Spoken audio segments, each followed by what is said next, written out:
बता दें कि महाराष्ट्र से इस वक्त की एक बहुत ही दुखद और अत्यंत अप्रिय घटना सामने आ रही है। महाराष्ट्र के डिप्टी सीएम अजित पवार का एक प्लेन क्रैश में निधन हो गया है। केंद्रीय मंत्री चिराग पासवान ने शोक संवेदना व्यक्त की है और आखिर अजित पवार के बारे में और उनके परिवार के बारे में और क्या कहा है। नमस्कार, मैं हूं संजीव और आप देख रहे हैं आप तक न्यूज। अगर आप हमारे चैनल पर नए हैं तो चैनल को जरूर सब्सक्राइब कर लें।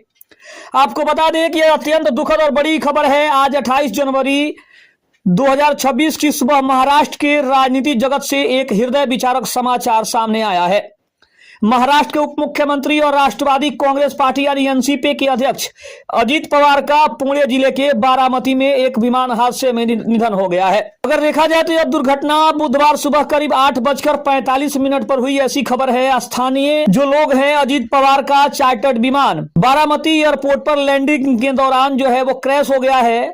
नागरिक उड्डयन महानिदेशालय और स्थानीय प्रशासन के अनुसार विमान में सवार सभी 5 लोग, जिसमें अजित पवार, उनके एक सुरक्षा अधिकारी, एक सहायक और 2 क्रू मेंबर की इस हादसे में मृत्यु होने की बड़ी खबर आ रही है।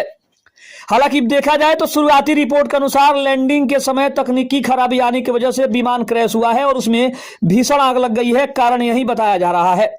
लेकिन अब केंद्रीय मंत्री और लोक जनशक्ति पार्टी रामविलास के नेता चिराग पासवान ने इस घटना पर गहरा शोक व्यक्त किया है। उन्होंने इस क्षति को महाराष्ट्र और भारतीय राजनीति के लिए अपूरणीय घटना बताया है। उन्होंने शोक संवेदना में चिराग पासवान ने अजित पवार को एक कुशल प्रशासक और जमीन से जुड़ा हुआ नेता बताया। उन्होंने कहा कि अजित दादा का इस तरह जाना स्तब्ध करने वाला है। सार्वजनिक जीवन में उनके योगदान को हमेशा याद रखा जाएगा। उन्होंने पवार परिवार और उनके समर्थकों के प्रति अपनी गहरी संवेदना व्यक्त की है और ईश्वर से इस दुख की घड़ी में साहस देने और सहने की शक्ति देने की प्रार्थना की है। आपको बता दें कि अजित पवार ने अपने निधन से मात्र कुछ मिनट पहले यानी कि सुबह में सोशल मीडिया प्लेटफॉर्म एक्स पर महान स्वतंत्रता सेनानी लाला लाजपत राय की जयंती पर उन्हें श्रद्धांजलि अर्पित की थी, जो उनका आखिरी सार्वजनिक संदेश साबित हुआ। यह महाराष्ट्र की राजनीति के लिए एक युग का अंत माना जा रहा है, क्योंकि अजित पवार राज्य के सबसे प्रभावशाली और सक्रिय नेताओं में से एक माने जाते थे। इस दुखद घटना के बाद पूरे देश का राजनीतिक नेतृत्व स्तब्ध है। प्रधानमंत्री से लेकर विपक्ष के नेताओं तक सभी ने अपनी संवेदनाएं व्यक्त की है और महाराष्ट्र में 3 दिवसीय राजकीय शोक की घोषणा भी की गई है। प्रधानमंत्री नरेंद्र मोदी ने शोक जताते हुए कहा कि अजित पवार जी एक परिश्रमी नेता थे, जिनके पास प्रशासनिक कार्यों का गहरा अनुभव था। महाराष्ट्र के विकास के प्रति उनका जुनून हमेशा याद रखा जाएगा।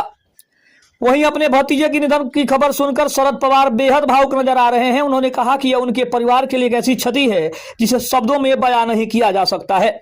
मुख्यमंत्री एकनाथ शिंदे और देवेंद्र फडणवीस दोनों नेताओं ने अपने साथी को खोने पर गहरा दुख व्यक्त किया है। फडणवीस ने कहा कि मैंने केवल एक सहयोगी नहीं बल्कि एक भाई को खो दिया है। हादसे की गंभीरता को देखते हुए केंद्र और राज्य सरकार ने बड़े कदम उठाए हैं। नागरिक उड्डयन मंत्रालय ने विमान दुर्घटना जांच ब्यूरो को इस हादसे की विस्तृत जांच के आदेश दिए हैं। बचाव दल को दुर्घटना स्थल से विमान का flight data recorder black box मिल गया है, जिससे क्रैश के असली कारणों का पता चल सकेगा। गृह मंत्रालय ने सभी वीआईपी चार्टर्ड विमानों के सुरक्षा प्रोटोकॉल की समीक्षा करने के निर्देश दिए हैं। अब अगर देखा जाए तो अजित पवार का पार्थिव शरीर बारामती ले जाया गया है, जहां उनका अंतिम संस्कार पूरे राजकीय सम्मान के साथ किया जाएगा। महाराष्ट्र के कोने कोने से उनके समर्थक भारी संख्या में बारामती पहुंच रहे हैं।